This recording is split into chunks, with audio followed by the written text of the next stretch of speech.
So to start this video, yes, no.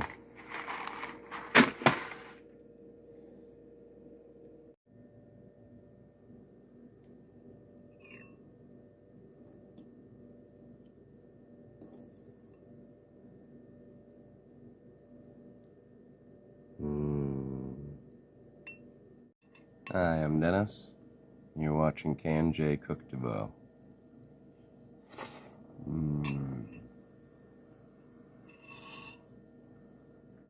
So first thing we gotta do is get a big pot of water up to boil. I'm gonna add about a teaspoon of salt.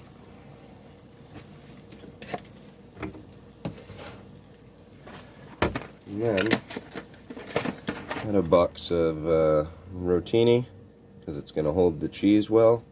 You can also use baby shells or whatever your favorite pasta is, but use something that's going to hold a lot of cheese for you. Go ahead and use the whole box because this is going to be a very big pan.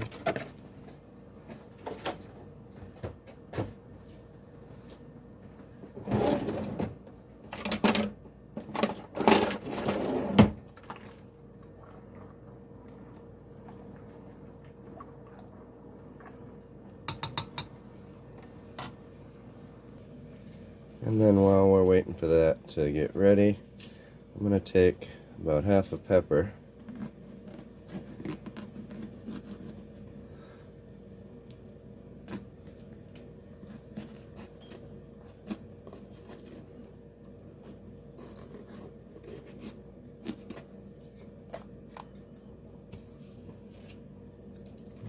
Take out any of this inner white bitter stuff.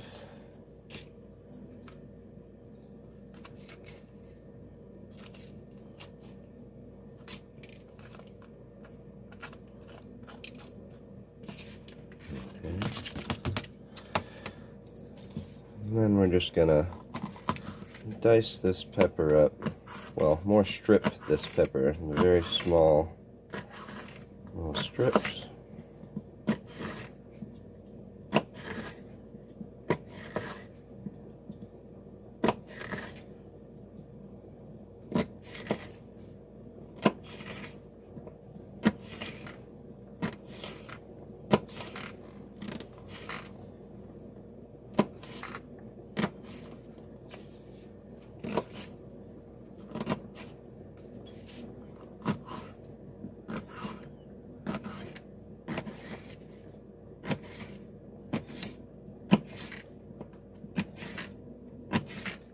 And of course, if you don't like green pepper, you can skip this part, but this is something that my father actually does when he makes macaroni salad. You take the peppers and cut them into very small strips like I'm doing here. Let's see, well, fairly small. They're going to get even smaller. And then we're going to dump these right in the water, the noodles. That's going to help flavor the noodles a little bit. Instead of just being a bland noodle, there's going to be a little bit of green pepper flavor to them, and then it's also going to soften the peppers for us at the same time.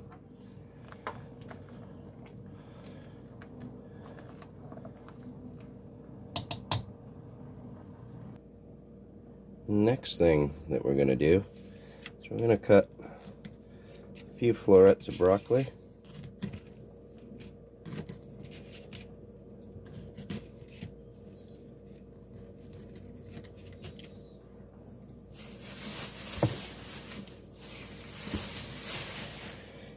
We're going to chop this into smaller pieces.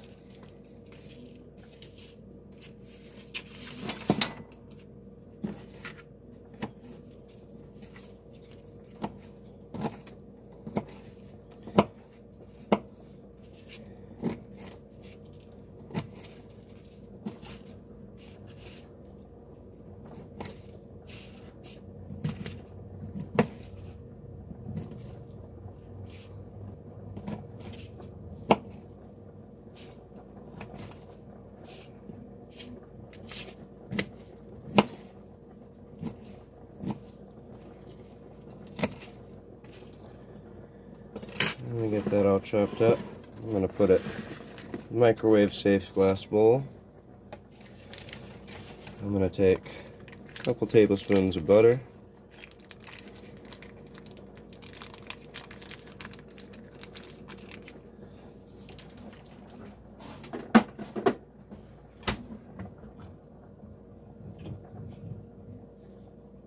I'm going to add a quarter teaspoon garlic powder.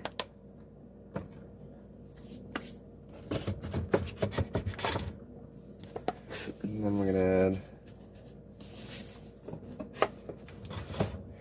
just a pinch of salt to it. And we're also going to add just a tablespoon or so of water to it.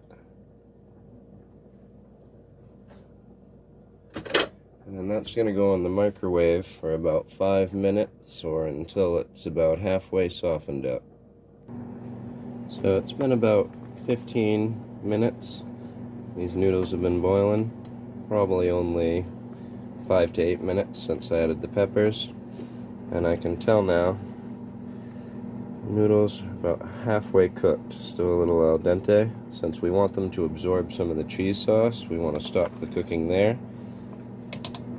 So I'm going to shut this off. We're going to drain these and let them cool.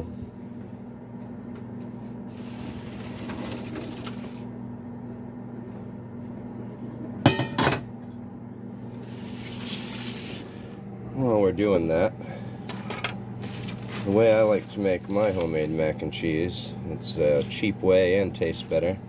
So you just go to the store and you ask them for some ham and cheese ends. So now I'm going to take out many different hams. And we're going to chop this all up.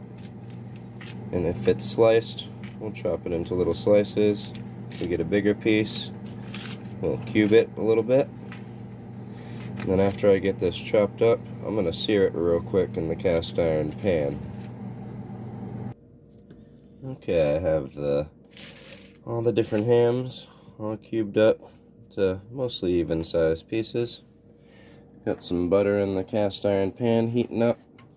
Next, I'm going to turn the oven on about 375, and then I'm going to throw a few pieces of bread in here right on the rack because I don't like store-bought breadcrumbs, so we're going to make our own.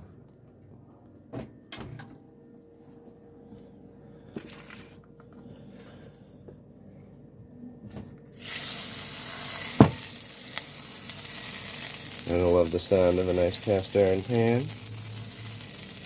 Alright, so this ham is already cooked. Was lunch meat ham. But if you've ever had a warm ham sandwich, you know it tastes better sweated. So we're going to sweat all the different hams, maybe even let a little of it brown.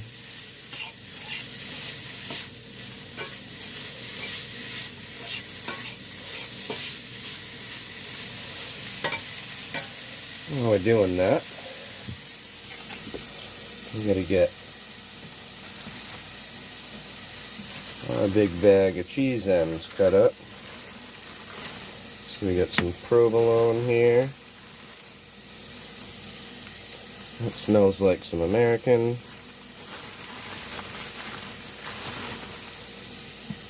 Some white cheddar.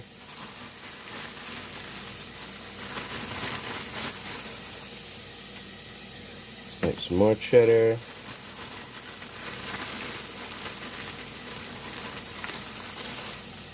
There's a whole big bunch of different ones all stuck together here, but all the different flavors are going to be what makes it good. There's some Swiss.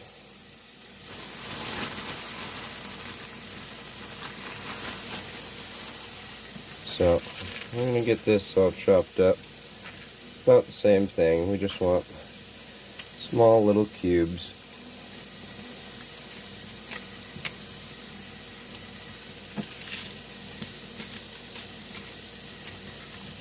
Just want something that's going to melt even when we make our cheese sauce.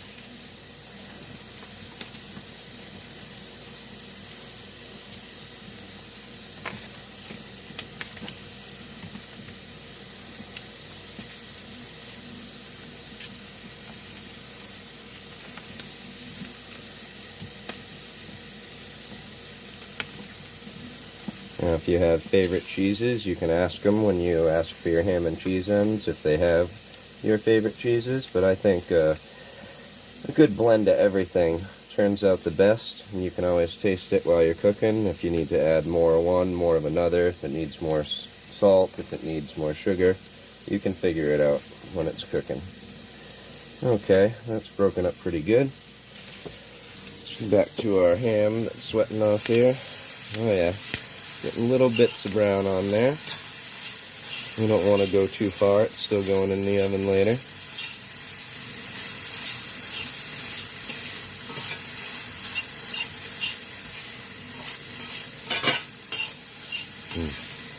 Smells like bacon, roast ham, forest ham, all the good stuff all at once.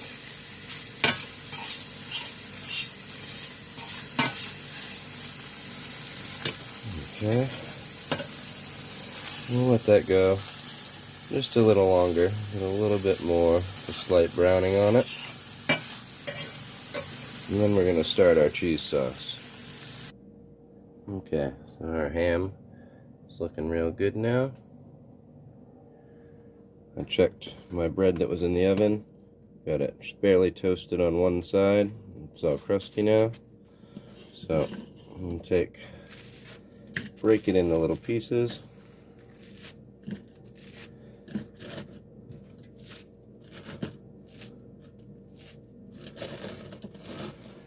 And I'm going to add probably half a teaspoon of salt.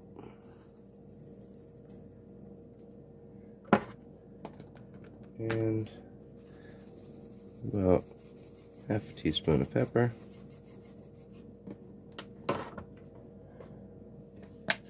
And about a quarter teaspoon garlic powder. And I'm going to throw this on my magic bullet because I don't have a food processor. And we'll turn these into breadcrumbs. So now I have my breadcrumbs. I'm going to take my big glass casserole pan and I'm going to coat it very liberally with some butter. Get it all the way up the sides. And then, if you've never had baked mac and cheese before, you know everybody fights over the crunchy topping and stuff. So rather than only having the crunchy topping, we're going to take some of the breadcrumbs and we're going to work them all the way around the bottom and sides. Let them stick to the butter. And then also when this cooks and you go to scoop it out, it'll come out with the breadcrumbs and not stuck to the pan. So, we got our pan all prepped. Put that off to the side. And it's time to start our cheese sauce. So, we're going to start our sauce with a roux. Make a roux. It's always equal parts fat and flour. So we have a tablespoon of butter.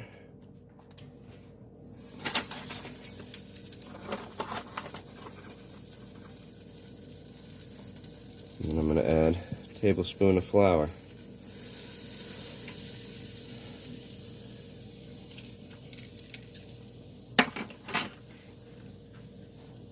And the other thing I'm going to do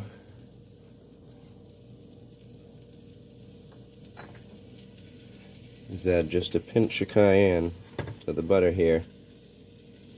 Lots of spices are fat soluble. Cayenne's one of them. So I'm going to put just a pinch of cayenne in there and give our sauce just a small kick. Now, you want to just whisk your flour and butter together.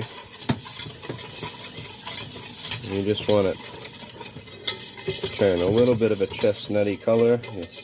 You'll smell it starting to get a little nutty. And wait just before it turns copper. That's the way I like it. You get no raw flour taste. It's all cooked off.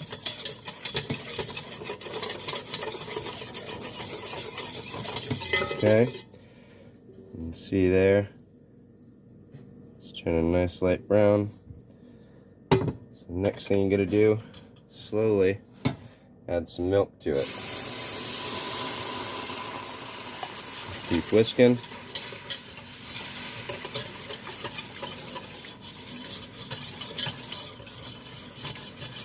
You'll see it start to thicken. Add a little more.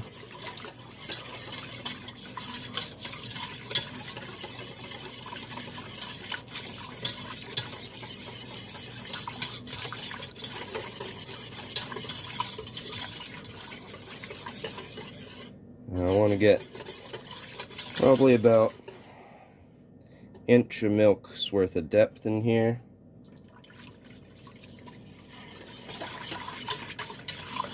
And let that get warm.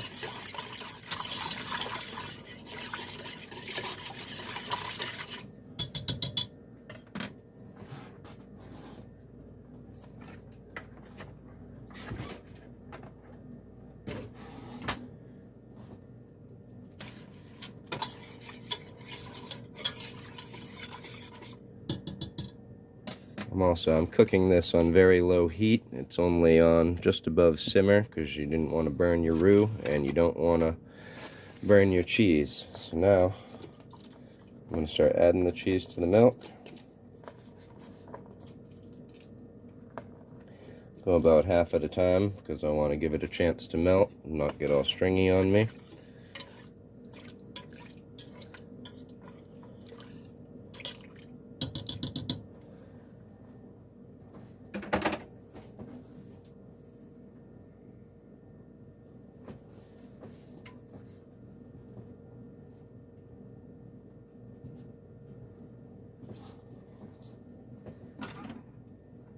We're going to let this slowly melt down. It's probably going to take about 3 to 5 minutes, and then we'll add the second batch of cheese.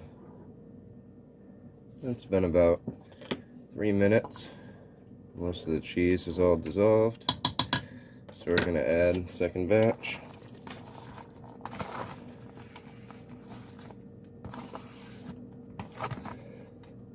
And then we're going to repeat. We'll wait about another 3 to 5 minutes until this is all come into kind of a fondue cheese sauce.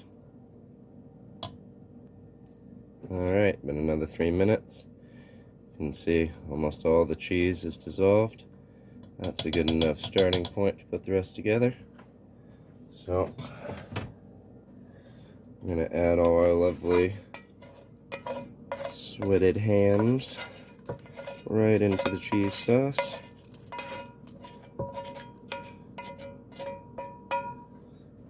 And we're going to stir this up.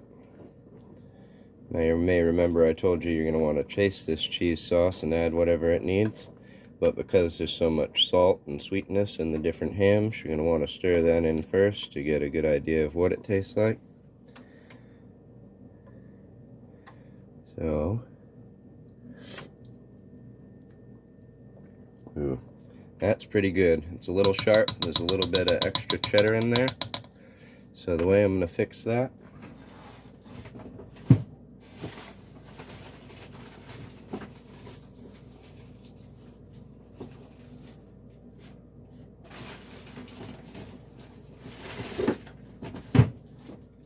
is with more cheese.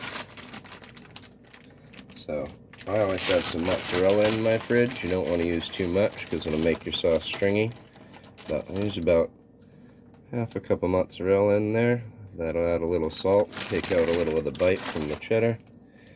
And then I'm also going to take some real cheap American cheese, same stuff you put on your kids' sandwiches. Throw that in there.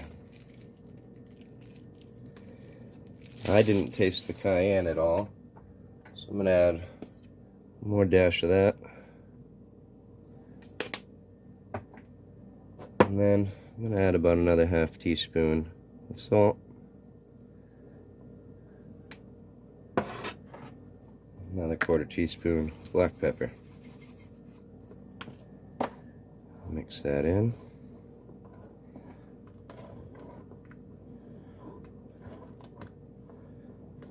Alright.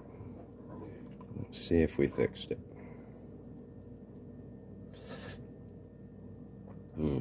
Alright, that's good now. We can move on. Next step. So nice, mostly softened broccoli. It's already half cooked in butter and garlic. So we're gonna easily stir that into the sauce.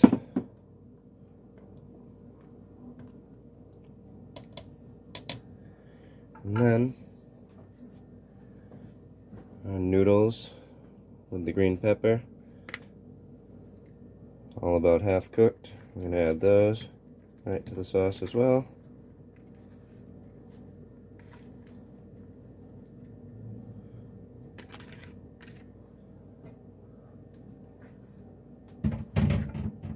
We'll stir those in. I'm going to turn the heat off so the sauce doesn't thicken anymore. If you got to this point and you found out you didn't have enough sauce, you could add some milk and some more cheese if you needed, but I think this is going to be fine.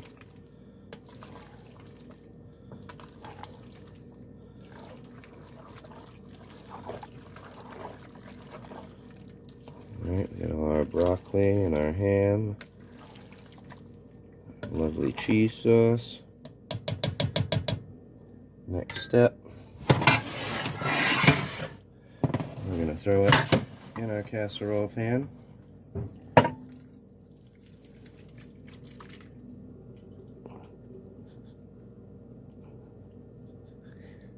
Make sure we get all of that sauce out of there. Grab my rubber spatula.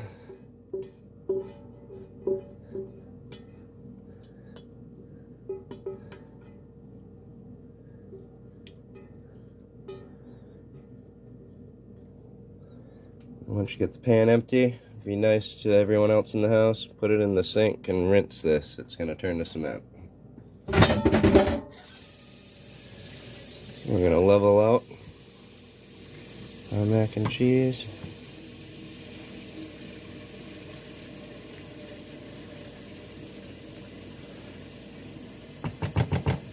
I'm going to tip it this way a little. There's a lot more cheese sauce on this side right now.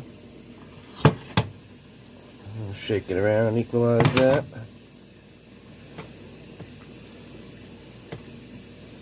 There we go. I'm going to take our homemade breadcrumbs.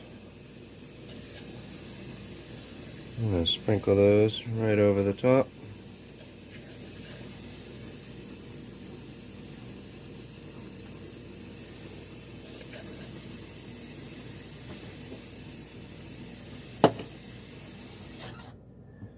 And then the last thing we gotta do is cut up a couple tablespoons of butter into some cubes.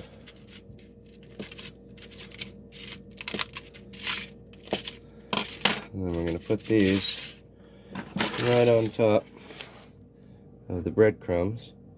And this will help them brown and get the yummy crispy pieces everybody wants. The oven's still sitting at 375 from making the toast for our breadcrumbs.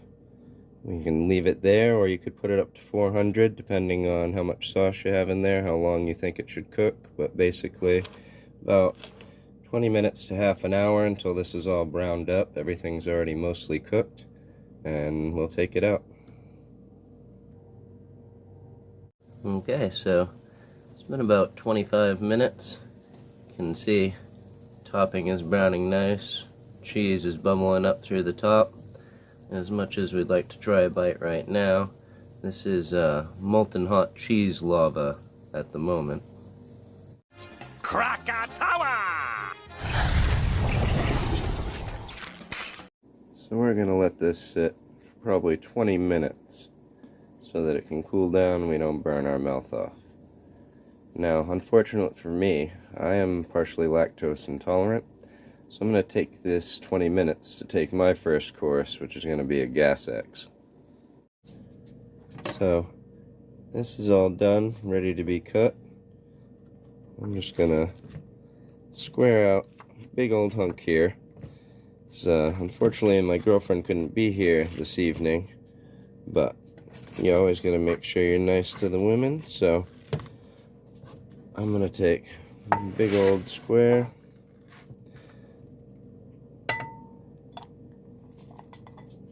I'm gonna take this over to the girlfriend's house and we'll see what she thinks of it.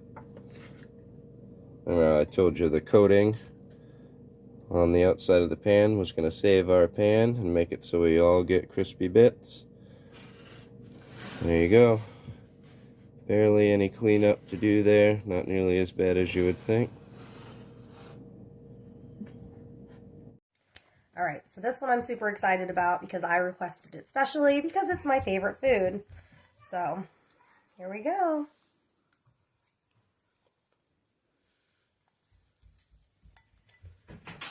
And it stands as my favorite food and the best thing that he makes.